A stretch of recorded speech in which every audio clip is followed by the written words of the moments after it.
편 95편 6절 7절 95편 6절 7절 제가 봉독합니다.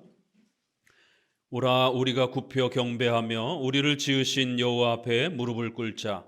대저 저는 우리 하나님이시요 우리는 그의 기르시는 백성이며 그의 손의 양이라. 너희가 오늘날 그 음성 듣기를 원하노라. 아멘. 95편 말씀을 통해서 우리가 함께 또 귀한 시편의 또 이러한 은혜들을 나누기를 원합니다. 90편 이후로부터 우리가 하나님의 절대 주권, 또 하나님의 신적 작정, 섭리, 또 예정, 이러한 아주 놀라운 신론에 해당이 되는 이러한 부분들을 함께 배워가고 있습니다. 오늘은 특별히 창조주와 구속주 하나님이라고 하는 제목 아래에서 95편을 또 함께 살펴보고자 합니다. 성경을 어떻게 읽어야 우리가 가장 잘 성경을 읽고 또 성경을 통해서 은혜를 누릴 수 있을까요? 오늘날 수많은 목회자들이 설교하고 또 수많은 책들을 써내면서 성경을 가르치고 또 있습니다. 그렇지만 수많은 교파들 속에 또 수많은 목회자와 신학자들이 과연 다 올바르게 성경을 가르치고 있는 것인가 라고 하는 문제에 있어서는 많은 의문을 낳게 합니다. 최근에 이러한 TV 보도를 통해서 이러한 JMS의 이러한 이단들의 또 교주의 이러한 아주 잔혹한 이러한 폭력 앞에 많은 또 사람들이 얼마나 큰 피해를 당하고 있는지들을 또 우리는 보면서 악한 그러한 목사와 지도자가 얼마나 우리 사회에 또 사람들에게 피해를 입히는지를 볼 수가 있습니다. 그러나 그러한 행태들이 아주 그러한 문제가 심각한 이단이나 교주 역할을 하는 과연 그러한 자들에게만 있는 것인가?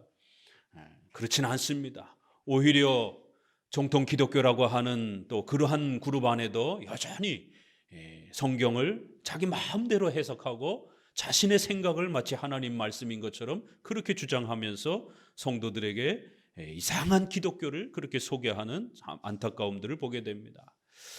우리는 로마 카톨릭, 또 동방 정교회, 또 성공회, 루터파 교회, 또 저희와 같은 장로교, 또 그리고 유아 세례를 인정하지 않는 이런 침례교, 또 회중파 교회, 감리교, 성결교, 구세군, 신비 체험을 강조하는 오순절파, 우리가 대표적인 이러한 교단만 봐도 벌써 이렇게 굉장히 많습니다. 또 장로교 안으로 들어가도 또 보수적인 예장이 있고 이런 진보적인 자유주의 성향을 보이는 통합 측에 또 이러한 장로교가 있고 훨씬 더 자유주의적인 예수님을 신으로 믿지 않는 이러한 기장이라고 하는 또 이러한 교단도 장로교 안에 벌써 이렇게 여러 또 장로교가 존재하는 것을 보게 됩니다. 과연 이러한 교파 속에 있는 목회자들이 다 성경을 제대로 가르치고 있는 것인가? 과연 우리는 성경을 어떤 주제 아래서 어떤 방향을 따라서 성경을 읽어야 성경을 가장 정확하게 읽고 성경을 통해서 은혜를 얻을 수 있는 것인가요? 우리의 신앙고백서 웨스트민스터 신앙고백서 25장 6항 교회론에 보게 되면 로마 카톨릭의 교황은 적 그리스도다라고 이렇게 아주 엄중하게 책망하고 있습니다. 로마 카톨릭은 수천 년 동안 자신들의 교파를 지켜오고 있습니다. 거기도 역시 십자가를 걸어놓고 교회적 모습을 갖추고 있습니다.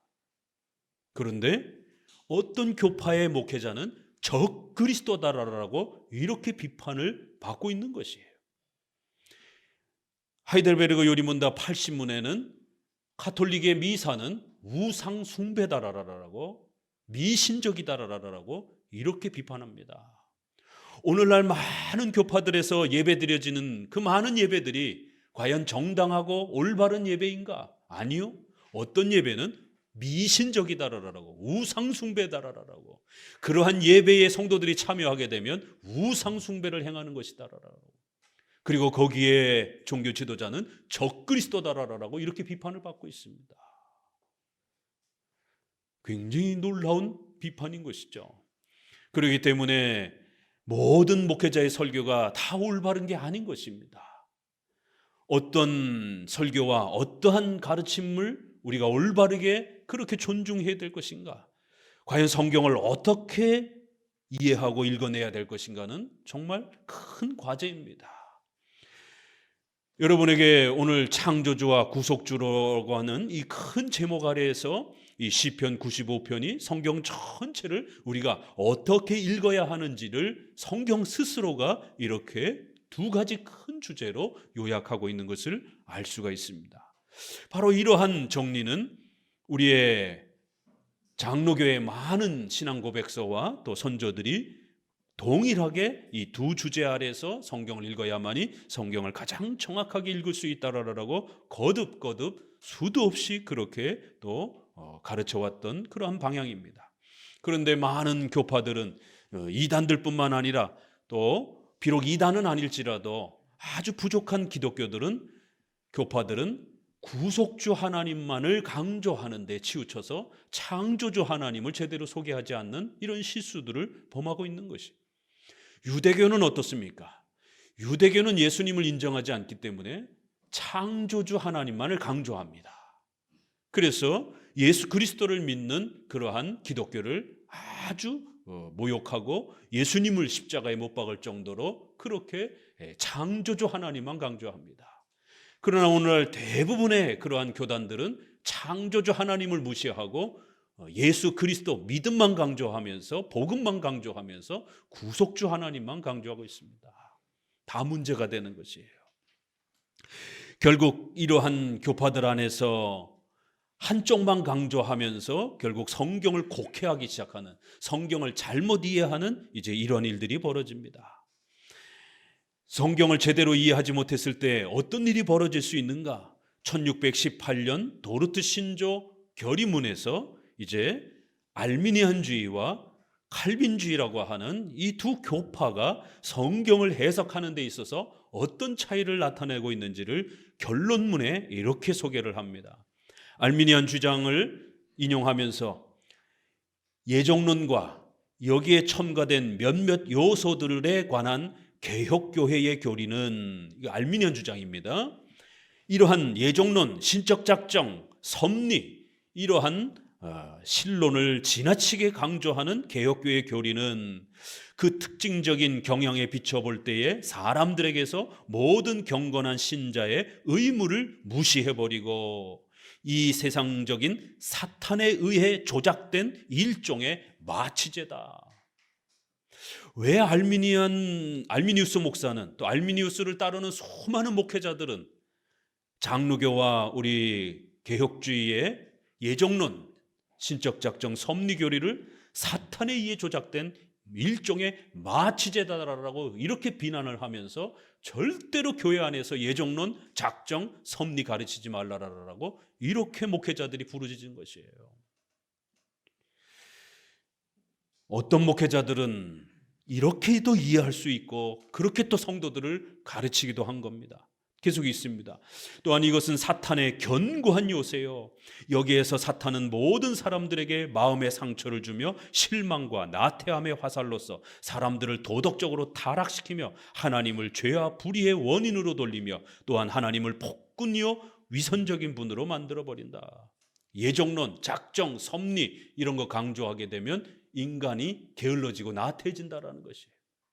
하나님이 죄를 통치하시고 다스리고 하나님께서 그 죄의 그 모든 역사들을 허용하셨다라고 하는, 아담의 타락을 허용하셨다라고 하는 우리가 94편의 허용적 작정을 이해를 못해서 그 죄를 지배하시고 다스리고 통치하는 하나님의 허용적 작정을 이해하지 못해서 하나님이 마치 그렇게 장로교처럼 허용적 작정을 가르치면 하나님이 죄와 불의의 원인으로 돌리며 하나님을 폭군이요 위선적인 분으로 장로교 설교를 듣게 되면 그렇게 오해할 수가 있다라고 하면서 절대로 장로교 설교 듣지 말라라고, 장로교 설교는 악한 것이다라고, 부족한 것이다, 이런 수준도 아니에요.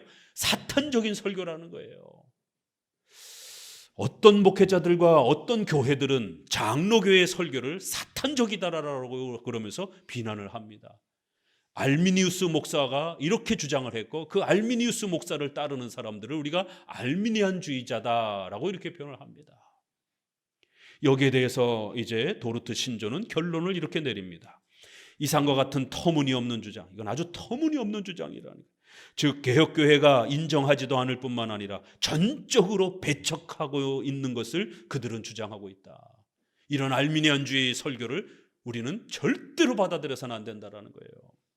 따라서 이 도르트 종교회의에서는 개혁교회의 모든 신앙을 우리의 구주 예수 그리스도께서 판단해 주시되, 위에서 말한 잘못된 사람들의 중상모략으로부터가 아니요, 또한 옛날이나 지금에 가르치는 자가 정직하지 못하게 인용했다든지, 또한 전혀 의미를 알지 못한 채 곡해해서 인용하는 등의 사사로운 표현으로부터 아니요, 잘못된 사람들의 중상모략, 이건 목회자가 성경을 아주 곡해하고 망가뜨린 해석이라는 거예요. 전혀 의미를 알지도 못한 채 그렇게 해석한 것이다라는 거예요. 목회자가 성경을 전혀 이해 못한 상태라는 거예요. 심각한 거잖아요. 그러한 상태로부터도 아니요, 오직 교회들의 공적인 신앙 고백, 즉 종교회의의 모든 교회가 다 같이 찬성하여 확정지음으로 정통 교리로서 선포한 것에서부터 판단해 주기를 기원하는 바이다. 저 몇몇 목회자들이 잘못 오해해서 자기들도 제대로 이해 못하는, 전혀 의미를 알지 못하는 그런 헛된 주장으로부터 판단받는 게 아니라 2000년 동안 초대교회로부터 지금까지 공적인 신앙 고백들이 그렇게 주장해왔던 정통 교리로부터 비교해보라는 것이에요. 칼케톤 신조, 니케아 콘스탄티노플 신조, 에베소 회의, 이런 수많은 교회 초대교부들의, 어거스틴의 이러한 우리의 선조들의 설교와 공적 신앙 고백을 통해서 평가해보라는 것이, 그들도 다 예정과 작정과 섭리교리를 가르쳤다라는 것이. 더 나아가 본 종교회의에서는 개혁교회의 참 신앙 고백을 중상모략하고 거짓 증거를 하고 있는 이 모든 일에 하나님의 심판이 있을 것을 그들에게 경고하는 바이다. 작정과 예정과 섭리교리를 무시하고 이거를 사탄의 교리라고 비판하는 이러한 악한 목회자와 무리들에게 하나님의 엄중한 심판이 있을 것이다라는 거예요. 이 알미니안주의 목회자들은 아주 위험한 목회자들이요, 절대로 교회가 수용해서는 안 되는 아주 나쁜 목회자들이라는 겁니다. 우리의 전통적인 신앙 고백을 중상모략하고 거짓 증거를 그렇게 성도들에게 퍼뜨리는 그러한 목회자들이라는 거예요. 왜냐하면 그들은 연약한 사람들의 양심을 상하게 하고 진실하게 믿음으로 살아가는 이 사회를 어지럽게 만드는 아주 악독한 목회자들이라는 거예요. 저들은, 우리 장로교 목회자들이 성도들을 나태하고 게으르게 하며 또 그들을, 성도들의 마음에 상처를 주고 실망과 나태함의 화살로서 사람들을 도덕적으로 타락시키는 목회자들이라고 장로교 목사들의 설교를 그렇게 비난합니다. 아니요, 오히려 알미니안주의자들의 목사들의 설교가 연약한 사람들의 양심을 상하게 하고 진실하게 믿음으로 살아가는 이 사회를, 사회 전체까지 어지럽히는 그런 악독한 목회자다라고 결론을 내렸습니다. 이 알미니안주의는 결국 펠라기우스 목사의, 어거스틴과 싸웠던 펠라기우스 목사의 또 반펠라기안주의자들의 그러한 교리를 수용을 해서 신인 협력주의적 구원을 가르친 겁니다. 오직 믿음으로, 오직 은혜로 구원받는, 그리고 그 믿음은 오직 하나님의 택한 백성들에게 주신다라고 하는 이러한 예정에 기초한 그러한 믿음을 가르쳤던 어거스틴의 이러한 교리를 계승한 것이 아니라 오직 인간의 힘으로 구원받을 수 있다. 또 반 정도는 하나님의 도움으로, 반은 우리 인간의 공로로 그렇게 신인 협력을 통해서 구원을 이루어가는 것이다. 우리가 만약 열심히 못하면 중간에 다시 지옥으로 떨어질 수 있다. 칭의가 취소될 수 있다. 이러한 구원론입니다. 결국 알미니안주의는 어거스틴 시대의 반펠라기우스와 펠라기우스의 가르침을 그렇게 계승한 것입니다. 그리고 이 알미니안주의 목회자의 이 가르침은 존 웨슬레가 가장 많이 수용을 했습니다. 존 웨슬레의 설교와 그의 일기를 보게 되면 자신의 신학의 체계는 알미니우스 목사의 그 책과 설교를 통해서 자신은 신학을 구축했다라고 그렇게 고백하고 있습니다. 장로교의 예정론과 장로교회의 이러한 섭리론은 아주 위험한 것이다라고 교회에서 가르치지 말라라고 아주 적극적으로 비판합니다. 그리고 장로교회의 예배론과 장로교회의 예배적 이런 엄숙하고 이렇게 조용한 예배는 이건 너무 고리타분한 예배다라고 성령의 강력한 즉흥적인 이러한 능력과 은혜를 축소시키는 성령을 가두는 그러한 장로교회의 예배다라고 비판을 합니다. 그래서 그동안 만들고 지켜왔던 장로교의 모든 예배들은 너무 고리타분하고 성령의 역사가 중단되고 성령의 역사를 가두는 그러한 스콜라적이고 딱딱하고 지루한 예배이기 때문에 모든 예배의 방법을 바꿔야 된다. 그래서 메소디스트를 강조한 겁니다. 메소드, 방법을 바꾼 겁니다. 그래서 감리교를 방법주의자들 이렇게 표현한 겁니다. 메소디스트, 수단과 방법을 바꾸다라는 거예요. 감리교 이름은 그래서 굉장히 독특합니다. 왜 방법주의자들, 우리 장로교 그러면 장로들이 통치하는 교회 이름이 명확하잖아요. 그런데 감리교는 도대체 이게 뭘 뜻하는 것일까? 감리교는 장로교회의 고리타분한 예배를, 그 비성경적인 예배를 성령의 뜨거운 그러한 예배로 전부 다 바꾸겠다라고 하는, 방법을 전환시켜야 된다라고 하는, 방법을 변화시켰다라고 하는, 그래서 방법주의자들, 메소디스트 이렇게 표현하는 겁니다. 감리교는 이단은 아닙니다. 왜냐하면 장로교회의 이러한 신앙을 그나마 그래도 수용을 했기 때문에. 그렇지만 오히려 70-80% 이상 많은 신학의 체계를 존 웨슬레가 알미니우스에 의해서 그렇게 자신의 신학을 구축한 겁니다.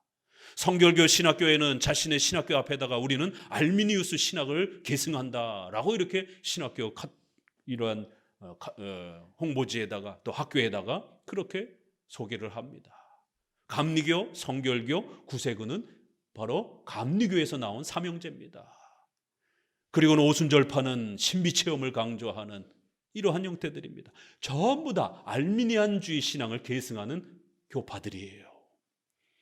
이러기 때문에 우리가 비록 이단은 아닐지라도 같은 목사이지만 구속주만 강조하는, 믿음만 강조하는, 인간의 구원만 강조하는 이러한 신앙 가지고는 건강한 신앙생활을 할 수가 없다라는 겁니다. 장로교 신앙처럼 창조주 하나님, 신적 작정, 예정, 섭리를 가르치는 이러한 구조와 또 오직 믿음으로 구원받는 이신칭의의 이러한 구원주 하나님에 대한 두 신학 체계가 잘 구축되어야만이 우리 성도들이 더욱 건강한 신앙생활을 할 수 있다는 겁니다. 그리고 이것이 루터와 칼빈이 우리에게 계승해 준, 또 어거스틴이 우리에게 계승해 준 그러한 사도적 신앙이라는 것입니다. 우리 주보에 소개되어 있습니다. 웨스트민스터 신약학 교수인 메이첸이 신약학 교수이죠. 그 메이첸과 더불어 스톤하우스라고 하는 유명한 이러한 신약학 교수가 루터파의 신학이 왜 문제인지, 루터는 훌륭하지만 이제 루터파 교회는 결국 루터가 이신칭의를 강조한 이 부분에만 너무 집착하여서 결국 구속주 하나님만 강조하면서 창조주 하나님을 잃어버렸습니다. 그래서 루터파 교회는 알미니안주의 신학을 계승하는 형태로 결국 자리 잡아버립니다. 왜 우리 장로교가 루터파 교회의 이러한 신학을 수용하지 않느냐면 이제 이렇게 지적을 합니다. 같이 읽어보도록 합니다. 아주 중요한 부분이에요. 내가 루터에 대한 비판하는 것은 근본적으로 루터가 신약 성경의 메시지를 하나님 중심보다는 그리스도 중심으로 축소하여 빈곤하게 만든 결과에 대해 지적하는 것이다. 의미 깊은 일이긴 하지만 그것으로는 결국 축소된 그리스도를 이해할 수밖에 없다. 그리스도를 강조하는 건 굉장히 중요해요. 그러나 그것만 강조하면 안 된다라는 거예요. 계속 신약 성경을 그리스도 중심으로 이해하게 되면 하나님 나라의 도래에 관하여 포괄적으로 이해할 수 없게 되는 것이다. 실현된 종말이나 아직 실현되지 아니한 대망의 종말을 말하는 사람들처럼 신약 성경을 단순히 그리스도와 나의 구원이라고 하는 점에 국한하여 보는 사고방식으로는 성경의 종말적 메시지의 본질적인 의미를 전체적으로 이해할 수 없는 문제가 생기게 된다. 포괄적으로 이해하지 못하고 전체적으로 이해하지 못하게 된다는 거예요. 그래야 아주 빈곤하게 만든다라는 겁니다. 성경 이해를.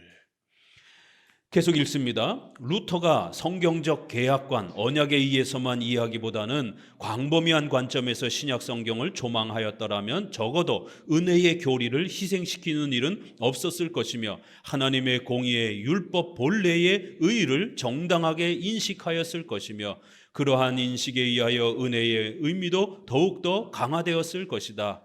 볼가오도 인정한 바와 같이 그는 반율법주의자는 아니었다. 그러나 그의 사고방식만으로는 율법의 충분한 의미를 이해할 수 없으며 그러한 사고방식으로는 성경 전체의 생생한 체계적 계시의 풍부한 내용 가운데서 적지 않게 누락되어 버리는 것을 방지할 수 없게 될 것이다. 복음만 강조하는 이런 루터의 부족한 신학의 모습은 결국 율법을 제대로 강조하지 못하는 이런 일이 벌어진다라는 거예요. 그러면 율법과 복음 둘 다가 잘 소개가 돼야 되는데 한쪽만 강조가 되면서 성경 전체의 이 중요한 생생한 체계가 붕괴가 된다라는 겁니다. 루터는 훌륭한 분입니다. 그럼에도 불구하고 이 신칭이 복음 창조주 하나님보다는 구속주 하나님을 너무 지나치게 강조하다 보니까 결국 루터는 훌륭했지만 결국 그 신앙을 계승한 루터파 교회들은 급속히 결국 창조주 하나님을 잃어버리는 이런 일이 벌어진 겁니다. 결국 루터파 신학이 결국 알미니안주의의 이러한 형태로 연결이 되었고 오늘날 많은 복음주의권 내에서는 이러한 루터파 신학과 알미니안주의 신학 형태로 구축이 돼버린 겁니다. 그래서 신적 작정과 예정과 섭리 교리를 다 잃어버린 것이에요. 3대 칼빈주의자인 한 분인 바빙크는 그분의 교리학에서 이렇게 표현합니다. 개혁주의는 실론적으로 생각하고 루터주의는 인간론적으로 성경을 본다라는 거예요. 개혁주의자는 역사 안에 서서 머물지 아니하고 이념, 즉 영원한 하나님의 작정, 결정에까지 끌어올라간다는 것이요. 루터주의자들은 그 입장들을 구속사 중심에서 취하고 더 깊은 단계로 나아가지 않는다라는 거예요. 그 때문에 개혁주의자들은 선택, 예정, 작정이 교회론의 핵심이고 루터주의자들은 칭의가 교회의 론의 항상 기준점이라는 것이에요. 인간이 어떻게 구원받는가? 이런 구원에 대해서만 집중한다라는 거예요. 하나님의 신적 작정과 섭리와 예정에 대해서 별로 말하지 않게 된다라는 거예요. 계속 주보를 좀 읽어봅니다. 칼빈의 기독교 강요를 봅시다. 종교개혁자가 성경을 우리가 어떻게 읽어야 성경을 가장 잘 바르게 이해할 수 있는가 하나의 기본 틀을 우리에게 제시해 줬습니다. 창조주 하나님에 관한 지식 이렇게 하고 3권에 가서는 구속주 하나님에 대한 지식 이렇게 소개를 하면서 특별히 1권의 2장에서 창조주이신 하나님께서 권능으로 우리를 붙들어 주시며 섭리로 다스리시며 선하심으로 양육하시며 각종의 축복으로 우리를 채워주신다는 것을 아는 것과 이건 창조주 하나님에 대한 부분이죠. 그리스도 안에서 우리에게 제시된 화목의 은혜를 받아들이는 것은 별개의 것이다. 이 두 개가 각각 별개의 것이라는 거예요. 하나님은 먼저 우주의 창조와 성경의 일반적인 교훈에서 자신을 창조주로 나타내셨다. 다음으로는 그리스도의 얼굴 안에서 자신을 구속주로 보여주셨다. 여기서부터 하나님에 관한 이중의 인식이 생겼다. 이거를 이중의 지식이다. 창조주 하나님에 대한 지식, 구속주 하나님에 대한 지식. 그렇게 성경은 전체를 어떻게 봐야 된다고요? 복음, 인간의 구원 중심으로만 봐서는 안 된다라는 거예요. 창조주 하나님의 이러한 중요한 하나의 또 틀도 있어야 된다라는 것입니다. 오늘 서점에 가서 기독교 서점에 가서 여러분들 책을 보세요. 전부 다 구속주 하나님, 구속사적 관점으로 성경 읽기, 구원 중심으로 그런 성경을 관통하기, 전부 다 제목이 그렇게 돼 있어요. 그러니까 루터와 알미니안주의의 이러한 신앙의 영향을 받아서 결국 구속주 하나님, 구속사 중심으로 신구약 전체를 읽는 것이 마치 가장 좋은 방식인 것처럼, 앞부분에서도 본 것처럼 대표적으로 그것이 언약이라는 주제로 또 그렇게 읽기도 합니다. 그래서 요즘에 시중에 유튜브라든가 이런 많은 부분에서 언약 중심으로 신구약 읽기, 언약적 관점으로 그렇게 성경을 이해하기. 웨스트민스터 조직신학 교수인 한 분은 언약적 관점에서, 마이클 호튼이라고 하는 유명한 조직신학 교수는 언약적 관점에서 본 조직신학, 7대 교리를 언약적 관점에서 7대 교리를 설명하는 조직신학으로 구성해 보겠다라는 거예요.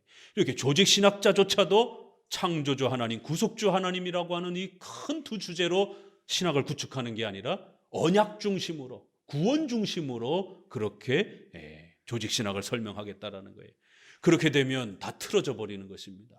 웨스트민스터 보수주의의 이 대표가 되는 이 신학교조차도 벌써 그렇게 선조들의 신앙을 지키지 못하고 결국 알미니안주의 신앙이 영향을 끼치면서 구원 중심으로 결국 조직신학을 설명하겠다, 이렇게 바뀌어진 것을 보게 됩니다. 총신의 이러한 많은 교수들이, 조직신학 교수들도 그렇고 구속사 중심으로 읽는 성경 읽기, 고신도 마찬가지예요. 이러한 책 제목들은 다 문제가 있는 겁니다. 최근에 성경이 읽혀지네 이러면서 성도들에게 굉장히 많이 판매되어진 그런 책들도 다 대부분이 구속사 중심으로, 인간의 구원 중심으로 신구약 전체를 언약 중심으로 설명을 하는 것입니다. 우리 선조들은 그렇게 가르치지 않았습니다. 이것은 주로 루터파가, 알미니안주의자들이 그렇게 가르쳤던 방향입니다.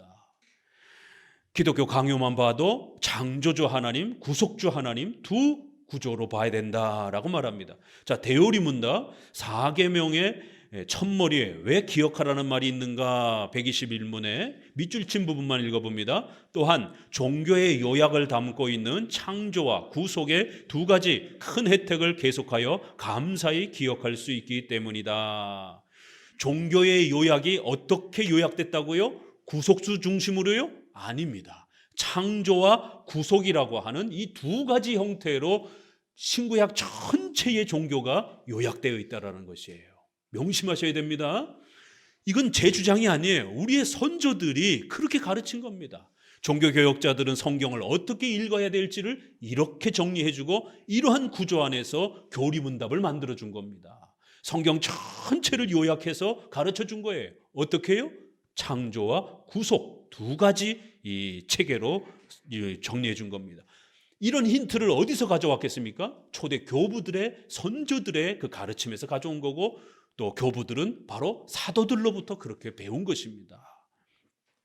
소율이 문답 3문, 성경이 제일 중요하게 가르치는 것은 무엇입니까? 읽어봅니다. 답, 성경이 제일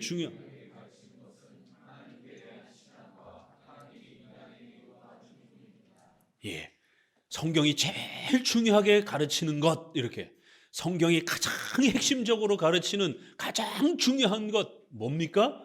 구속주 하나님만 소개하는 게 아니라는 거예요. 여기는 표현을 살짝 좀 변형했어요. 그러나 똑같은 얘기입니다. 두 개가 있다라는 거예요.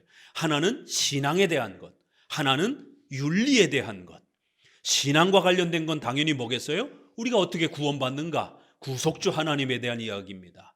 그러면 윤리에 관련된 것은요, 우리의 가정, 직장, 사회, 이 온 세상을 하나님이 어떻게 작정하셨는가, 어떻게 통치하시는가, 어떻게 인도하시는가, 이러한 하나님의 작정과 섭리 속에서 온 세상을 통치하시는 하나님의 그 뜻을 잘 이해하고 십계명 아래에서 그 하나님의 뜻에 순종하며 살으라는 것이.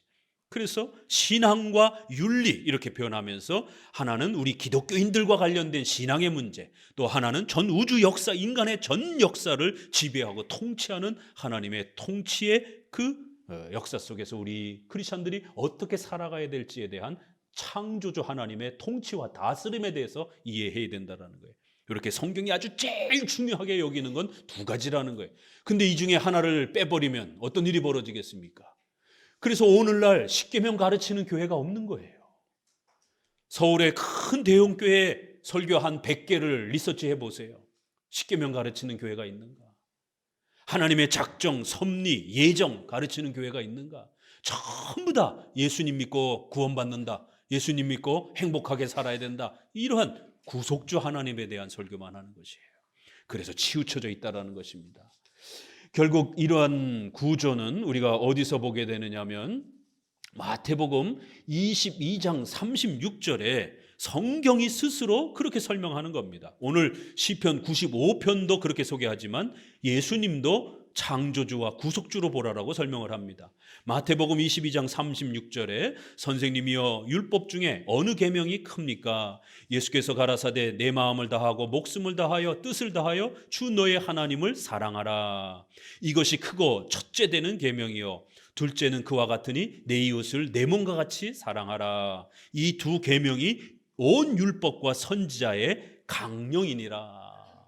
이것을 소유리문답 산문에 그대로 요약해 놓은 겁니다. 첫째는 뭐라고요? 하나님을 사랑하는 것.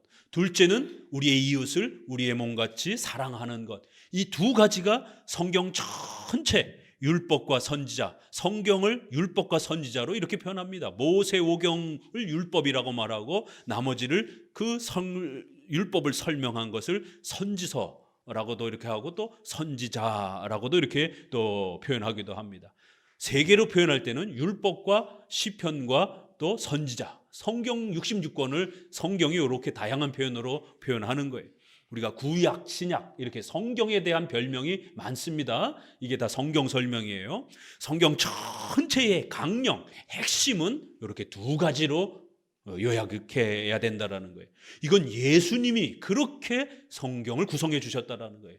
우리 마음대로 성경을 짜집기 하면 안 됩니다. 성경은 반드시 두 가지 구조 아래서 읽어가야 된다는 겁니다. 이러한 성경을 제대로 이해하지 못했을 때에, 한쪽으로 치우쳤을 때에 유대인들은 예수님을 십자가에 못 박는 이러한 포악스러운 일들을 행하게 됩니다. 성경을 잘못 곡해하고 남용하니까 이런 일들이 벌어지는 거예요. 마태복음 7장 22절에는 이런 표현이 나옵니다. 그날에 많은 사람들이 나더러 주여 주여 이르되 주여 주여 우리가 주의 이름으로 선지자 노릇하며 목사 노릇했다라는 거예요. 주의 이름으로 귀신을 내쫓으며 주의 이름으로 많은 권능을 행하지 않았습니까? 엄청난 권능을 행하기도 했다라는 거예요. 그때 내가 저희에게 밝히 말하되 내가 너희를 도무지 알지 못하노니 불법을 행하는 자들아 내게서 떠나가라. 이건 오늘날 목회자들에게 엄청난 충격적인 말씀이고 아주 무서운 경고입니다. 아무리 많이 설교하고 아무리 많이 권능을 바라고 아무리 능력을 행했다 할지라도 불법, 예수님이 가르쳐 주신 대로 설교하고 예수님이 가르쳐 주신 대로 교회를 이끌지 아니하면 예수님이 너희 모르겠다라고 책망하는 것이 불법을 행했다라는 거예요. 예수님이 가르쳐 주신 대로 설교하지 않았다라는 거예요. 법대로 가르쳐야 된다는 거예요. 예수님이 가르쳐 준 것은 창조주와 구속주 두 가지로 그렇게 성도들을 가르쳐 주라는 거예요. 그래야 성경을 정확하게 이해하고 성도들이 성경을 믿으면서 신앙이 자라간다는 것이에요.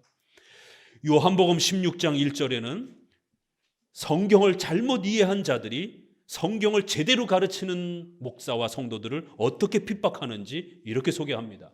내가 이것을 16장 2절에 사람들이 너희를 출회, 쫓아낼 때뿐만 아니라 때가 이르면 물은 너희를 죽이는 자가 생각하기를 이것이 하나님을 섬기는 예라, 방법이라. 저희가 이런 일을 할 것은 아버지와 나를 알지 못함이라. 예수님과 사도들을 가장 많이 핍박했던 사람들은 누군지 아십니까? 로마인들이 아니에요. 로마인들은 돈만, 세금만 잘 바치면 그렇게 크게 문제 삼지 않았습니다. 왜요? 로마인들은 여러 신들을 믿었기 때문에 그냥 기독교도 여러 신들 중에 그냥 하나로 취급했습니다. 그러나 누가 제일 기독교인들은 미웠습니까? 바리새인들, 사두개인들, 바로 유대인들입니다. 자기 식대로 자기들대로 성경을 이해하고 믿지 않았다라고 기독교인들을 핍박하는 거예요. 죽이기까지 하는 거예요. 그러면서 이렇게 우리가 창조주 하나님만을 믿는 것이 올바른 신앙이다. 하나님을 섬기는 방법이다. 구약의 성전과 제사에 맞춰서 너희들 예배드려야 된다. 어떻게 제사가 중단됐다라고 떠들 수가 있느냐. 이건 신성모독이다. 이러면서 핍박하는 거예요. 바울 사도도 기독교로 개종되기 전까지는 기독교인들을 잡아 죽이면서 골라서 그렇게 핍박하는, 스데반을 돌로 때려 죽이는 이런 일에 참여하기도 할 정도로 교인이라고 하는 사람이, 신앙인이라고 하는 사람들이, 성도라고 하는 사람들이 성도를 핍박하는 이런 무시무시한 일들이 교회 역사 속에 등장하는 것이, 성경을 제대로 이해하지 못했을 때 성경을 제대로 이해하지 못한 자들이 성경을 바르게 이해하는 자들을 핍박하는 이러한 역사가 펼쳐지는 겁니다.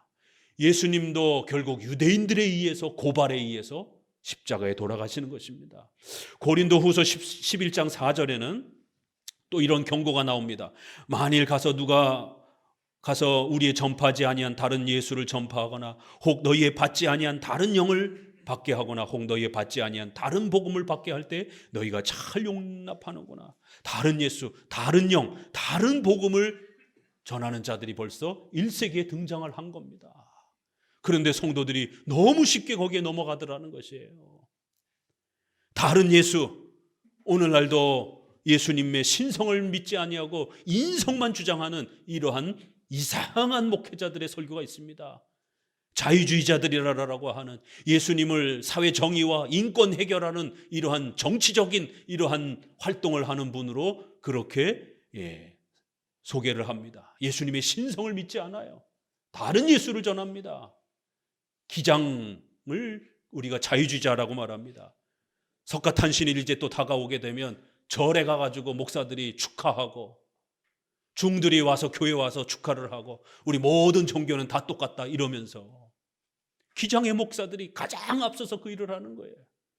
다른 예수를 전하는 사람들이에요.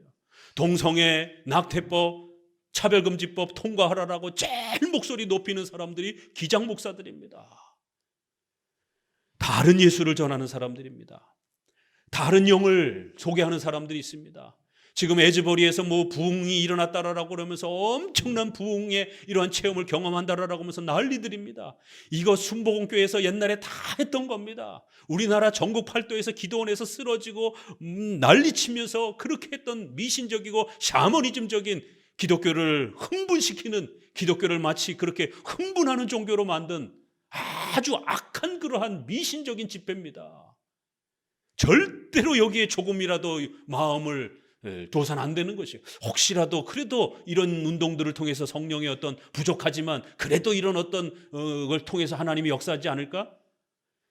이러한 운동들은, 이러한 영의 충만함, 성령 충만, 성령 세례, 제2 성령 세례 주장했던 분들은 바로 오순절파였고, 오순절파가 1906년 아주사 거리에서 그렇게 시작됐고, 그러면서 방언하고 쓰러지고 환상 보고 예언하고, 그러면서 결국 예수님의 재림 휴거 날짜들 계산하고 악한 영입니다.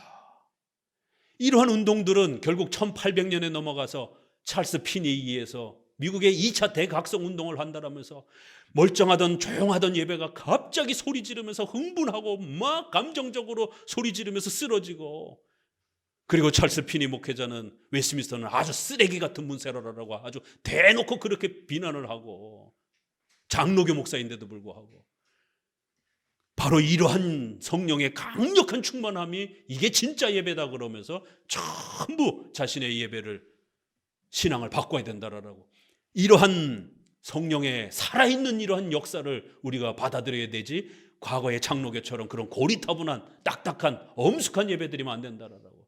이런 아이디어를 어디서 가지고 왔느냐? 조나단 에드워드의 그 부흥 체험을 자기가 다시 재현하는 것이다라고, 그렇게 버젓이 자신은 조나단 에드워드와 웨슬레의 신학에 기초해서 이런 성령론을 펼치는 것이다라고 하면서 1700년도에 그런 부흥 집회를 누가 이끌었냐면 영국에서는 존 웨슬레가 알미니안주의 신학을 들어오면서 그런 성령 운동을 펼친 겁니다. 미국에서는 플로링 하우젠이라든가 테넌트라든가 조지 히필드와 또 조나단 에드워드가 미국 부흥운동을 1차 대각성 운동을 그렇게 끄는 것이, 훌롤링 하우젠이라든가 이런 테넌트는 네덜란드 사람들이, 네덜란드에 누가 있었느냐면 라바디라고 하는 목회자가 그렇게 막 쓰러지고 떼글떼글 굴르고 막 소리 지르고 그걸 성령 체험이라고 그러면서 그걸 우리가 라바디주의라고 말합니다.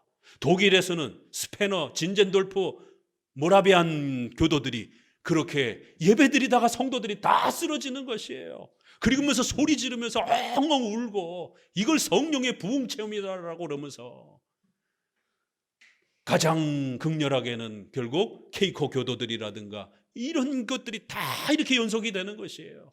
그럴 때마다 스코틀랜드와 또 웨스민스터 계열의 장로교는 이거는 잘못된 성령운동이다라고, 절대 성도들이 이런 데 속으면 안 된다라고 계속해서 비판했던 겁니다. 그래서 저들은 장로교회의 이런 예배를 갖다가 성령 회방죄로 욕하면서, 성령이 이렇게 살아 역사하시는데 이거를 성령운동이 아니라라고 비판하는 저 장로교 목사들은 성령 회방죄를 지은 자들이다라면서 그들의 설교와 가르침에 장로교의 예배와 웨스민스터의 교리와 이런 것들은 아주 악한 것이다라고 이렇게 비판을 합니다. 우리는 선택해야 됩니다. 그런 성령운동이라라고 그렇게 쫓아가든지, 아니면 장로교처럼 그렇게 흥분하고 소리 지르고 이러는 운동들은 가짜 성령운동이다라고 그렇게 선을 긋든지. 왜요? 역사 속에는 두 흐름이 있기 때문에 다른 영을 받아들이는 사람들이 있단 말이에요. 장로교회가 가르치는 성령은 얌전한 성령운동입니다. 성령의 역사입니다. 차분히 설교를 듣고 차분히 예배드리고 교리 공부하고 십계명을 가지고 여러분의 인격을 변화시키는 이러한 성령의 역사를 성령의 은사와 성령의 역사로 주장을 합니다. 그래서 얌전한 성령의 역사를 가르칩니다. 그러나 이쪽 오순절파는 아주 시끄럽고 아주 떠들썩한 그러한 성령의 역사를 강조합니다. 그래서 사무엘 러더포드가, 그 유명한 웨스민스터에 참여했던 사무엘 러더포드가, 참된 은혜란 시끄럽고 떠들썩한 방식으로 주어지는 게 아니다. 아주 짧은 문장이지만 얼마나 강렬한 문장입니까? 올바른 은혜란 그렇게 소리 지르고 시끄러운 방식이 아니다라고. 왜요? 그 시대도 벌써 그런 성령운동들이 있었기 때문에. 다른 복음, 오늘날 이신칭의를 망가뜨리는 신인 협력주의로 그렇게 인간의 공로가 보태져야 된다라고, 그래야 구원을 유지한다라고, 그렇지 않으면 다시 지옥에 떨어진다라고 하는 이신칭의를 망가뜨리는 그러한 다른 복음을 주장하는 목사들이 있습니다. 저들은 거짓 사도들이요, 게으르의 역군이요, 그리스도의 사도로 가장하는 자들이요, 사탄도 자기를 광명의 천사로 가장하나니 사탄의 일꾼들도 자기를 의의 일꾼으로 가장하는 것이 큰일이 아니라. 벌써 1세기에도 그랬고 교회 2000년 역사 속에서도 똑같은 일이 벌어지는 것입니다. 오늘 성도들은 다시 한번, 왜 오늘날 교회가 이렇게 이상해지고 왜 오늘날 기독교가 이렇게 자꾸 망가지는가, 왜 기독교가 이렇게 자꾸만 타락하는가, 거기에는 성경을 제대로 읽지 못하고 제대로 가르치지 못하기 때문인 것이. 그러면 성경을 어떻게 가르치고 배워야 성경을 가장 바르게 이해한 겁니까? 목사들마다 자기 설교가 가장 옳다라고 주장하는데, 그럼 과연 우리는 어떤 목회자의 설교를, 어떻게 성경을 읽어야 가장 잘 읽은 것입니까? 예수님이 가르쳐 주신 대로 창조주와 구속주 하나님으로 읽어야 되는 것이에요. 본문을 들어가 봅니다. 이제 구약에서도 이렇게 구약의 전체를 어떻게 읽어가야 되느냐? 창조주 하나님과 구속주 하나님으로 읽으라는 것이에요. 95장 1절을 읽어보게 되면, 오라 우리가 여호와께 노래하며 우리 구원의 반석을 향하여 즐거이 부르자. 우리가 감사함으로 그 앞에 나가며 시로 그를 향하여 즐거이 부르자. 하나님을 전심으로 찬양합시다 라고 이렇게 호소합니다. 하나님을 감격함으로 예배하자라고 말합니다. 그러면 어떻게 해야 하나님을 가장 잘 찬송하고 가장 바르게 예배할 수 있는가? 이제 그걸 소개하는 거예요. 3절 같이 읽어봅니다. 대저 여호와는 크신 하나님이시요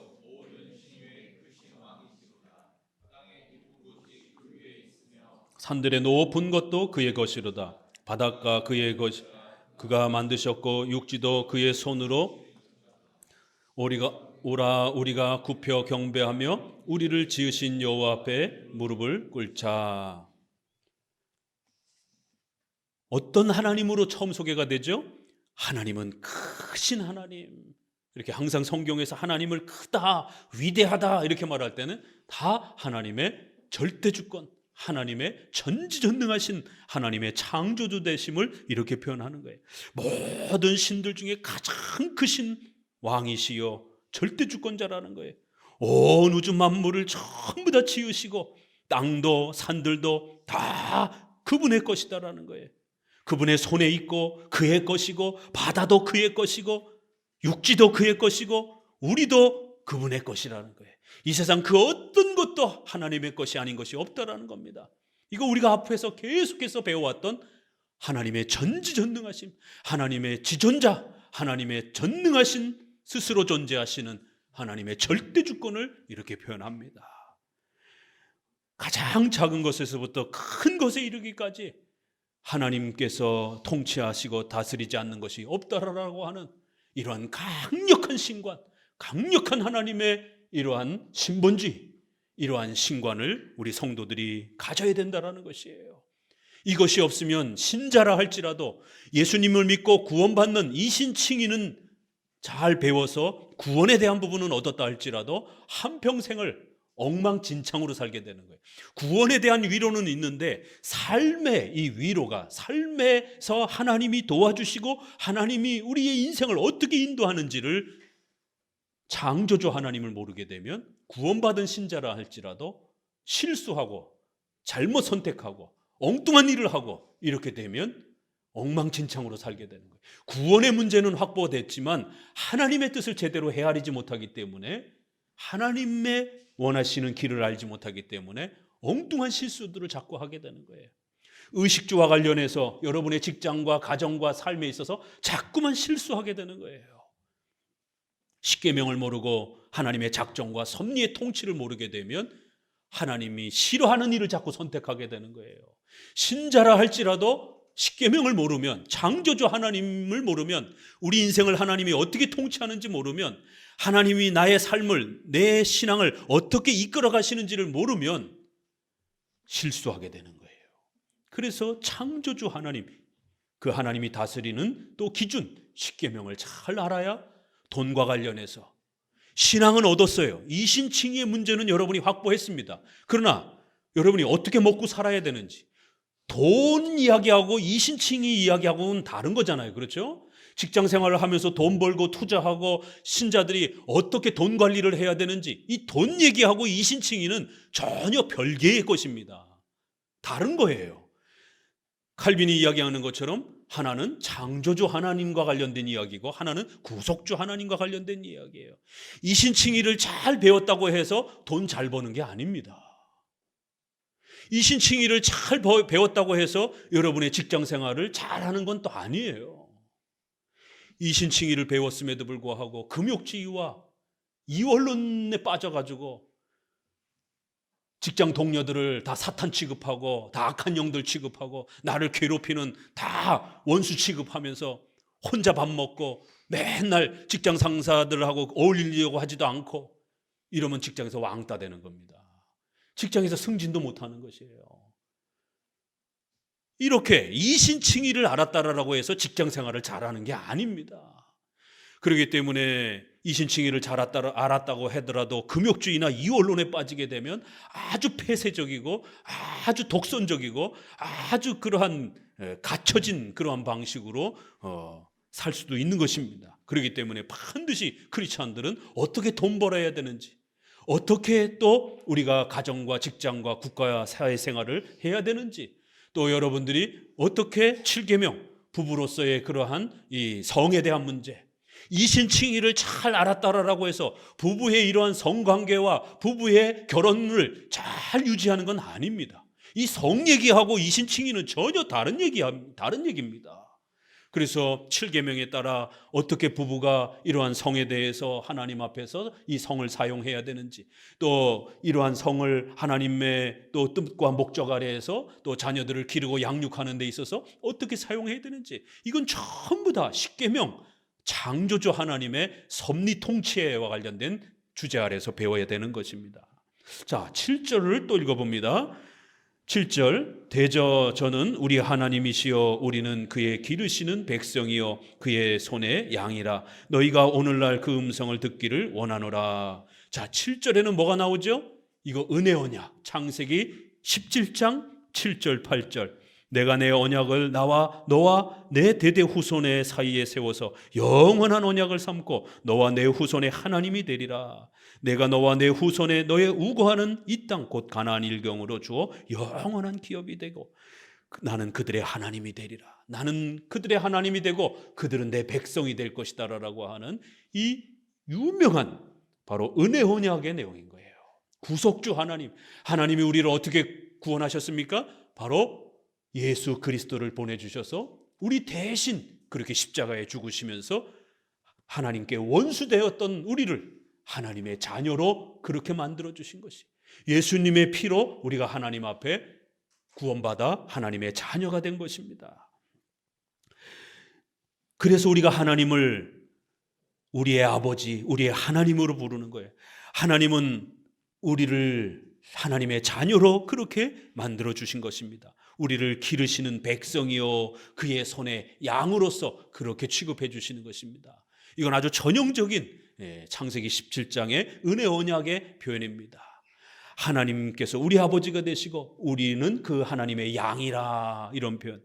앞부분에서는 창조주 하나님을 소개했고 뒷부분에서는 원수되었던 우리가 이제 하나님의 양이 되었고 하나님이 우리의 아버지가 되었었다, 우리의 하나님이 되어주셨다, 이렇게 구속주 하나님을 소개합니다. 우리가 서유리문답이라든가 이러한 대요리문답, 기독교 강요를 공부하지 않았다라면 이 시편 95편을 읽고 이게 도대체 뭔 얘기일까? 이게 뭘 가르치는 걸까? 앞부분에서는 하나님은 크시다 이렇게 얘기를 하고 뒤에서는 하나님이 우리를 양처럼 기르신다, 하나님은 우리의 하나님이 되어주셨다. 그럼 이걸 어떻게 조합해야 됩니까? 95편은 도대체 뭘 말하는 겁니까? 그렇지만 우리가 이러한 교리문답을 통해서 읽고 난 다음에 95편을 읽으면 이 해석하기가 너무 쉽습니다. 앞부분은 창조주 하나님, 뒷부분은 구속주 하나님, 이렇게 딱 요약해서 문장으로 정리해주고 있잖아요. 구약에서도 시편이 이렇게 성경 전체는 창조주 하나님과 구속주 하나님을 찬송하고 예배하고 있는 거예요. 이런 하나님으로 찬송하고 예배하라고 초대하는 것입니다. 자, 뒷구절부터는 분위기가 바뀝니다. 요 뒷구절 8절 7절 이후부터를 히브리서 3장 4장이 끌어다가 만약 예수 그리스도를 계속 부정하고 우리 기독교의 이 소중한 신앙의 질서를 자꾸 너희 유대인들이 무시한다라면 너희는 지옥에 떨어질 것이다라고. 오늘날 너희가 그의 음성을 듣거든 마음을 강팍하게 하지 말라라는 거예요. 우리 기독교의 이 소중한 신앙을 무시하고 마음을 강팍하게 한다라면 너희는 영원히 안식에 들어오지 못할 것이다라는 거예요. 이 경고를 히브리서가 어디서 끌어오느냐면 95장에서 끌어옵니다. 이 시편 95편 후반부부터 오늘날 그의 음성 듣기를 원하노라 8절 읽습니다. 이르기를 너희는 무리바에서 같이 또 광야 마사의 날과 같이 너희 마음을 강팍하게 말지어다. 그때에 너희 열조가 나를 시험하여 나를 탐지하고 나의 행사를 보았도다. 내가 40년을 그 세대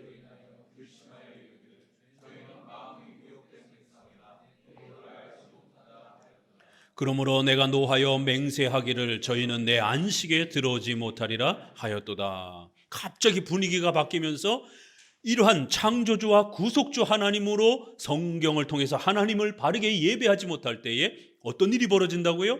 영원히 안식에 들어오지 못하는 참혹한 일이 주어질 것이다라는 거예요. 오직 창조주와 구속주 하나님으로 정확하게 하나님을 이해해야만이 안식에 들어간다라는 말입니다. 그러면서 구약의 광야 생활을 끌어옵니다. 그 광야 생활 동안에 이스라엘 백성들뿐만 아니라 또 애굽에서 같이 쫓아나온 사람들이 처음에는 잘 쫓아나왔어요. 하나님을 믿겠다고 쫓아나왔습니다. 그런데 너희 열조가 나를 시험하여 얼마나 하나님을 원망하고 불평하면서 광야에서 죽어나갔느냐라는 거예요. 그러한 불신앙으로 다시 빠져서는 안 된다라는 거예요. 40년 동안 하나님이 너희 때문에 근심했다라는 거예요. 저희는 미혹된 백성이라 라고 이렇게 책망을 합니다. 어마어마한 책망들이. 누구를 향해서 책망합니까? 광야의 출애굽을 향하여서 나왔던 백성들. 그들은 다 하나님을 믿겠다고 쫓아 나온 백성들입니다. 또 애굽의 관료 중에 애굽 사람들 중에서도 하나님이 두려워서 함께 쫓아 나온 사람들도 있어요. 그런데 이 사람들은 신앙을 제대로 유지하지 못하고 계속 하나님을 시험하더라는 거예요. 하나님, 기적을 좀 일으켜 봐주세요. 성령의 뜨거운 그런 체험으로 뭔가 좀 기적을 일으켜 보세요. 귀신이 막 내쫓고 병자가 치료되어지고 막 떼글떼글 굴르고 뭐 강력한 거 없습니까? 이런 식으로 하나님께 자꾸 요구하는 거예요. 오늘날 장로교처럼 예배드리는 건 너무 따분합니다. 그러니까 막 병치료도 일어나고 귀신도 내쫓아지고 막 뜨거운 어떤 성령의 어떤 그런 강력한 뭐 없습니까? 이런 식으로 하나님을 은혜를 요구하게 되면 그건 하나님을 시험하는 것이다라는 거예요. 왜요? 하나님은 그런 걸 약속한 적이 없습니다. 사도행전의 오순절의 그 역사가 연속된다라고 그 어디에도 성경에 약속되어 있지 않습니다. 어거스틴도 칼빈도 그 어떤 신학자도 이런 사도행전의 역사가 연속된다라고 우리의 선조들이 그렇게 설교하지 않았습니다. 그런데 왜 존 웨슬레는, 조지 히필드는, 로이드 존스는, 또 순복음교회의 이런 많은 목회자들은 오순절 역사가 연속된다라고 말합니까? 그래서 그들을 신사도 운동파라고 말하는 거예요. 사도들이 연속된다라는 거예요. 새로운 사도들이 등장했다라는 겁니다. 사도도 연속되고 사도들의 은사도 연속이 된다는 것이에요. 그러면 성경도 쓰는 일이 벌어지는 겁니다. 사도들이 성경을 쓰는 사람들이었으니까. 이건 말도 안 되는 겁니다. 성경은 66권으로 끝이 난 겁니다. 광야의 백성들이 하나님을 어떻게 시험합니까? 하나님, 국가를 좀 개혁해 보세요. 이 독재와 이 경제적 불평등을 좀 고쳐봐 주세요. 왜 가난한 사람들은 맨날 가난하고 부자인 사람들은 맨날 부자가 됩니까? 경제적 평등을 좀 만들어 봐 주세요. 정치를 좀 개혁해야 되는 거 아닙니까? 기독교가 맨날 사랑을 외치면서 이렇게 경제적 불평등과 사회정의가 불평등한 거를 왜 안 고칩니까? 하나님 좀 역사하셔서 국가 제도를 좀 바꾸고 사회정의를 좀 만들어 봐 주세요. 이런 식으로 하나님께 요구하게 되면 이건 하나님을 시험하는 것입니다. 오늘날 마치 예수님을 정치 지도자처럼 이렇게 주장하고 그렇게 설교하는 사람들이 있습니다. 맨날 목회자들이 여의도와 서초동에 가서 그렇게 법원 앞에 가서 자기들 마음에 맞지 않는 그런 어떤 판결과 그런 법들에 대해서 끊임없이 요구하는 그런 목회자들이 있습니다. 도대체 목회자들이 국회의원인지 목회자인지 헷갈리는 것이에요. 이건 하나님을 시험하는 것입니다. 하나님이 약속하지 않은 걸 내놓으라라고 시험하는 것이에요. 또 어떤 게 있습니까? 하나님, 제발 좀 돈 많이 벌게 해주세요.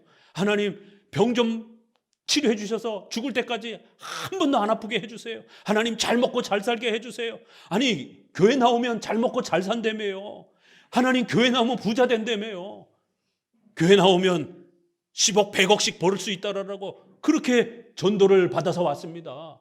그런데 왜 나는 맨날 가난합니까? 하나님, 저에게 100억을 좀 줘보세요. 하나님, 제가 한 번도 안 아프고 그렇게 병원에 안 가게 한번 해봐 주세요. 그러면 제가 하나님 잘 믿겠습니다.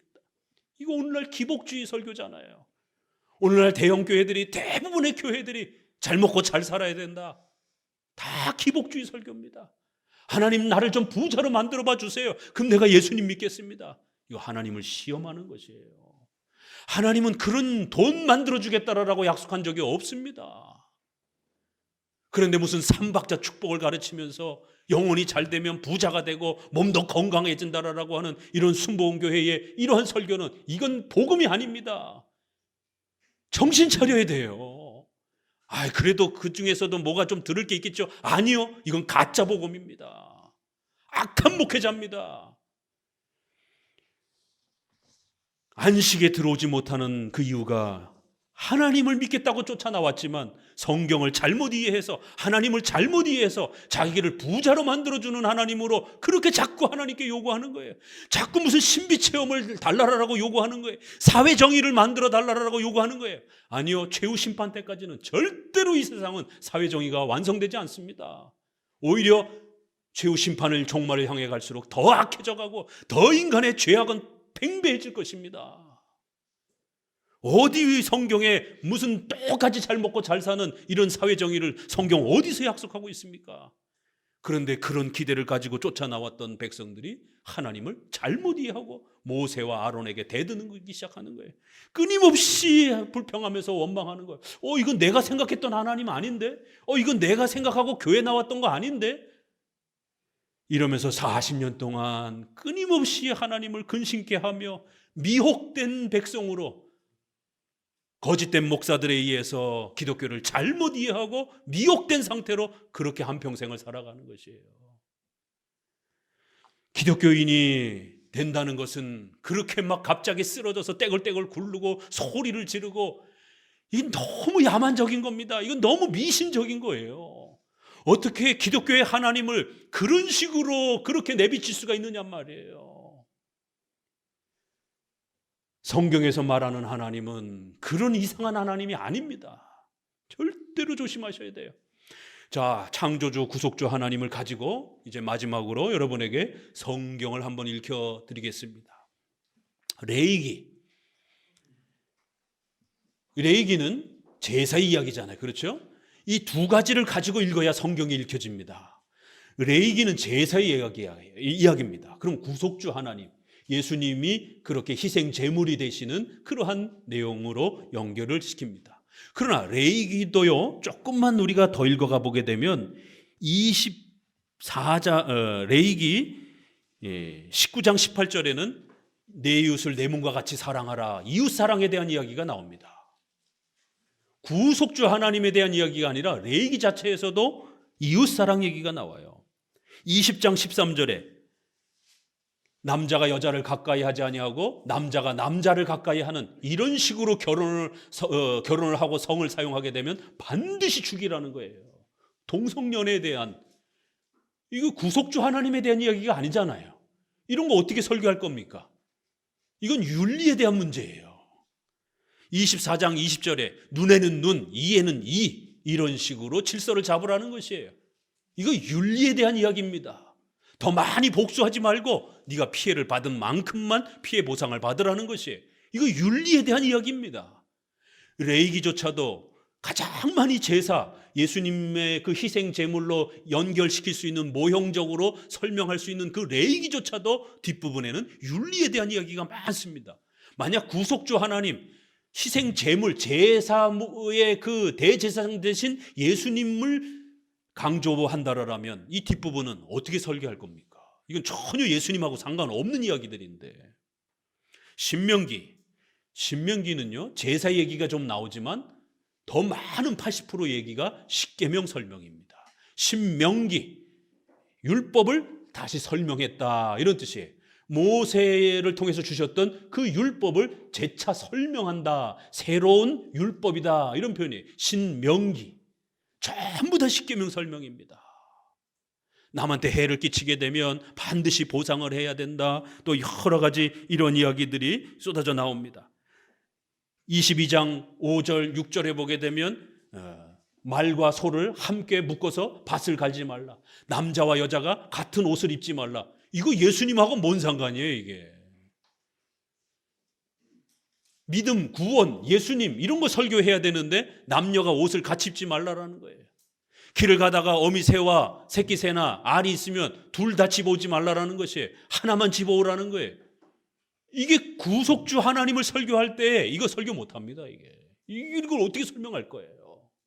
이건 윤리와 관련된 문제예요. 너무 욕심을 내지 말라라는 거예요. 남녀는 질서의 차이가 있다라는 겁니다. 이게 윤리에 대한 문제입니다. 신명기요, 창조주 하나님 관점에서 설명하지 못하면 설교 못합니다. 전부 다 윤리에 대한 십계명 설명이기 때문에. 사사기는 어때요? 원죄, 전적 부패, 구약에서 아주 가장 참혹한 장면들이 등장을 하잖아요. 그건 좀 더 구속주 하나님으로 설명할 수가 있습니다. 그런데 그 다음에 나오는 룻기, 이제 5월달 되면 시어머니한테 효도해야 복 받는다. 이게 대부분의 대형교회들의 설교입니다. 이건 잘못된 설교예요. 이건 설교가 아닙니다. 이건 중들도 할 수 있는 말이에요. 학교 선생님도 하는 말입니다. 이건 삼강오륜에 나오는 이야기입니다. 룻기서는 시어머니에게 효도해야 복 받는다는 얘기가 아닙니다. 계대 결혼, 형이 죽으면 동생이 형수를 취해서 아들을 낳아줘야 된다라고 하는, 이스라엘 여자들은 반드시 대가 끊기지 않도록 아들을 낳아줘야 된다라고 하는, 그래서 초법적인 초윤리적인 그러한 희한한 결혼 제도를 하나님께서 요구하신 겁니다. 형이 죽으면 동생이 형수를 취해서 아들을 낳으라는 거예요. 이거 오늘날로 말하자면 이거 간통죄가 살아있을 때는 이건 간통죄에 해당이 될 수도 있는 겁니다. 이런 엄청난 초윤리적인, 윤리를 초월한 희한한 결혼을 명령하고 계시는 것이. 그리고 이웃이 빚을 졌다라면 대신 빚을 갚아주라는 거예요. 형이 아들을 낳지 못했다라면 대신 형의 가족의 아들을 대를 이어주라는 거예요. 대신 갚아주라는 거예요. 그래서 고엘이라는 단어가, 히브리어가 계속해서 반복되면서 우리 번역에는 기업 물을 자, 기업 물을 자, 대신 갚아줄 자, 대신 빚을 갚아줬다, 이런 뜻이, 보증 섰다, 이런 뜻입니다. 그러면 대략 눈치가 나오죠? 대신 갚아주는 거예요. 예수님이 우리의 죄를 대신 갚아준 겁니다. 그래서 대속사상이 여기 나오는 거예요. 그래서 마지막 구절에는 베레스의 세계는 사장에 이러하니라. 베레스는 헤스론을 낳고 유다로 가문으로 넘어가면서 4장 22절에 오벳은 이새를 낳고 이새는 다윗을 낳았더라. 효도 얘기가 아니에요. 이건 다윗 가문을 이야기하기 위한 내용인 겁니다. 왜요? 아브라함과 다윗의 자손 예수 그리스도이시기 때문에. 이건 구속주 하나님에 대한 이야기입니다. 윤리 얘기가 아니에요. 룻기서는 이 구속주 하나님으로 설명하지 아니하면 이거 애들한테 어떻게 설명합니까? 세상에 시어머니가 이 정신이 나갔지, 세상에 그 젊은 과부가 자기 집안의 남자가 다 죽었어요. 시어머니의 남편도 죽고 아들 둘 있었는데 아들 둘도 죽고, 그 며느리 하나가 쫓아왔는데 그 젊디 젊은 며느리를 세상에 보아스라라고 하는 나이 많은 70, 80 먹은 할아버지 밑에다가 목욕을 싹 시켜가지고 그렇게 밤에 몰래 이부자리 밑에 들어가서 동치마라라고 그렇게 집어넣는 것이, 이걸 애들한테 어떻게 설명합니까? 윤리적으로. 이건 구속주 하나님, 예수님이 유다의 가문에서, 다윗의 가문에서 한 아기로 태어나야 되는 이스라엘의 족보, 혈통을 보존하기 위한 특수한 임시법인 겁니다. 구속주 하나님, 예수님이 유다의 가문, 다윗의 가문을 통해서 어떻게 오셨는지. 그래서 이 룻이 마태복음 1장에 4명의 여인 안에 들어가는 겁니다. 이렇게 설명을 해야지 이것이 가능한 것이지, 이건 절대로 윤리적으로, 그러니까 우리도 뭐 본받자 할 거예요, 어떻게 할 거예요? 큰일 납니다. 이게 본받자 했다가는 큰일 날 것이죠. 자, 그 다음에 에스더서는 어떻습니까? 하나님 하자도 안 나와요. 제사 제자도 안 나와요. 번제, 화목제, 소제, 이런 구약의 가장 중요한 번제, 성전 얘기 하나도 안 나옵니다. 왜요? 바벨론 포로 잡혀가 있는데 성전이 어디 있어요? 제사를 어떻게 드립니까? 남의 나라 밑에서. 그런데도 거기에 하만이라고 하는 바로 아말렉 족속의 후손, 사울이 죽이지 않았던 바로 그 아말렉 족속 다 죽이라고 했는데 사울 왕이 안 죽인 거예요. 바로 그 남아있었던 아말렉 족속이 결국 하만의 조상이다라고 이렇게 얘기하고, 에스더는 유다 가문이다라고 그렇게 조상들의 가문만 딱 소개를 하고, 왜 이 하만이 에스더와 이스라엘 백성들을 전부 다 죽이려고 하는 그런 이야기입니다. 그러다가 에스더가 희한하게 놀랍게 왕으로 그렇게 올라서서 하만의 가문을 전부 다 죽이는, 이거 잘못 읽으면요, 이거 민족들끼리 서로 혈투가 벌어지는 이야기잖아요. 이걸 뭐 본받자 이렇게 할 수도 없잖아요. 이게 하나님 하자도 안 나옵니다. 히브리어에는 어떤 사본에는 하자가 하나님이 나오는 데도 있지만 대부분은 하나님도 명칭도 없어요. 그냥 이스라엘 백성들이 그 에스더 왕후의 그런 놀라운 활동을 통해 가지고 하만 족속을 전부 죽이고 결국 보호를 받는 이런 이야기입니다. 섭리 이야기예요.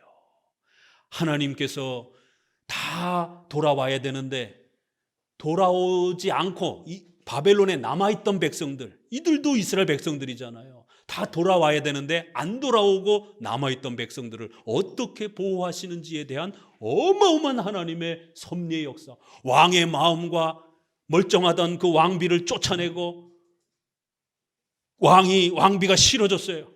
그래서 왕비를 쫓아내버렸습니다.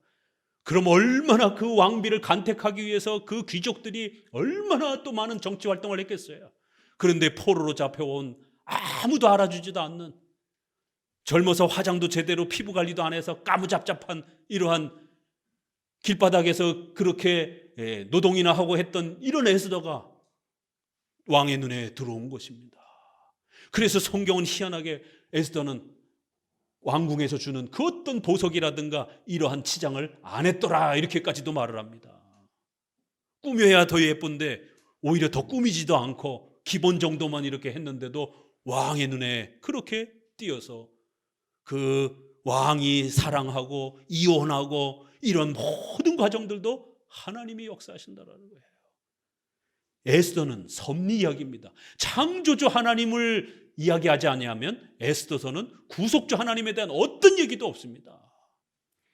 이것은 잠언서도 마찬가지예요. 잠언서도 제사, 성전 이런 이야기 하나도 없습니다. 십계명에 대한 그러한 아주 간략한 그러한 이야기들입니다. 십계명, 창조주 하나님에 대한 설명을 하지 아니하면 잠언서는 읽을 수가 없어요.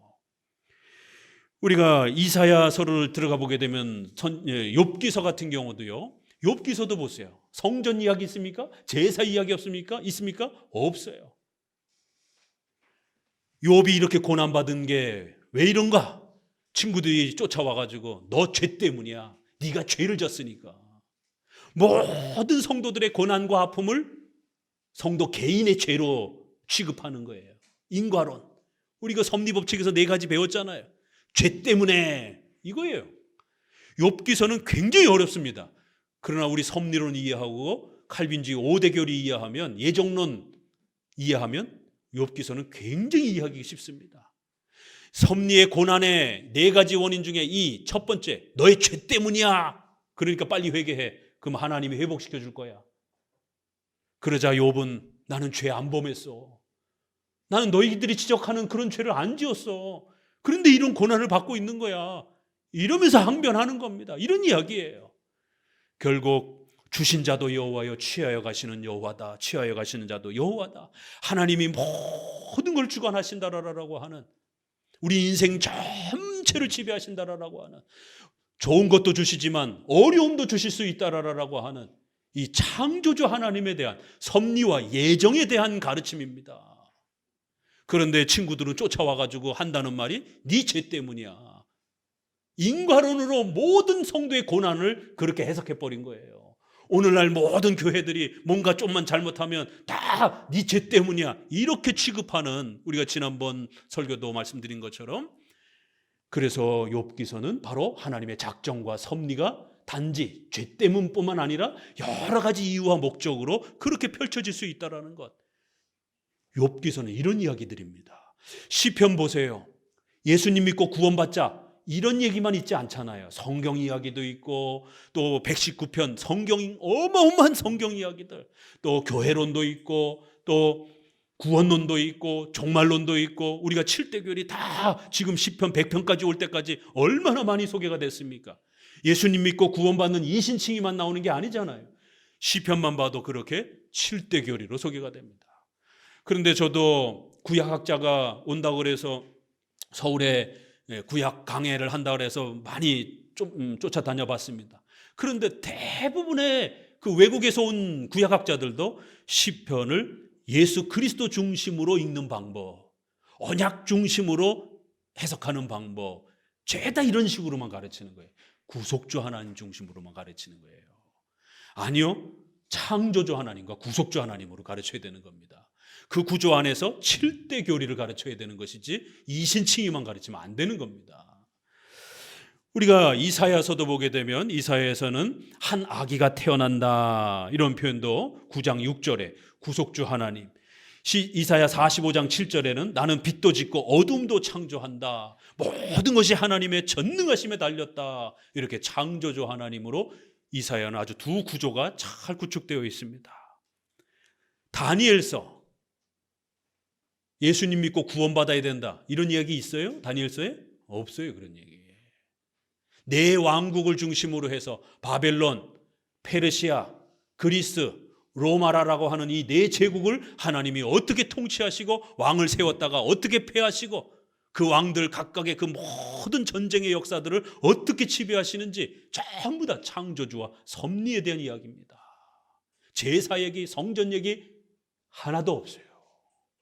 그리고 우리가 얼마 전에 수요일 날 하고 있는 강해 나훔서, 아시리아에 대한 멸망을 선고합니다. 오바댜서, 에돔에 대한 멸망을 선고합니다. 이스라엘의 구원에 대한 이런 부분 이야기가 거의 없습니다. 이방 나라를 하나님이 무섭게 심판하시겠다라는 거예요. 이거 어떻게 구속주로 읽을 겁니까? 이건 창조주 하나님, 온 우주 만물을 통치하시고 지배하시고 심판하시는 창조주 하나님에 대한 관점에서 소개하면 되는 겁니다. 자, 이렇게 짧게 우리가 구약 창세기부터 말라기까지 큰 굵직한 것만 소개해 봤어도 벌써 창조주 하나님을 모르면 설교하고 이해할 수 없는 이러한 본문들이 굉장히 많습니다. 예수님을 찾아낼 수 없는, 예수님을 설명하지 않는 그런 본문들이 성경이 굉장히 많다라는 것이에요. 그럴 때는 억지로 예수님께로 끌고 오는 게 아닙니다. 그럴 때는 창조주 하나님, 십계명을 중심으로 해서 우리의 윤리에 대한 그러한 하나님의 뜻을 설명해 주면 되는 것이에요. 어떻게 믿을 것인가, 또 성도들이 어떻게 살아갈 것인가, 이렇게 두 구조로 설명해 주면 되는 것입니다. 그래서 우리 교리문답에는 사도신경을 통해서 어떻게 믿을 것인가, 신앙에 대한 부분, 그 다음에 십계명을 통해서 어떻게 살아갈 것인가, 윤리에 대한 부분, 그리고 이 두 가지를 가지고 하나님 앞에 도움을 청하는 주기도문, 이렇게 구성되어 있는 것입니다. 이렇게 이해해야 성경을 가장 잘 이해할 수 있고 그것이 사도들이 물려준 바른 기독교 신앙이라는 것입니다. 창조주 하나님, 구속주 하나님으로 잘 배워가시기를 주의 말씀으로 권면을 드립니다.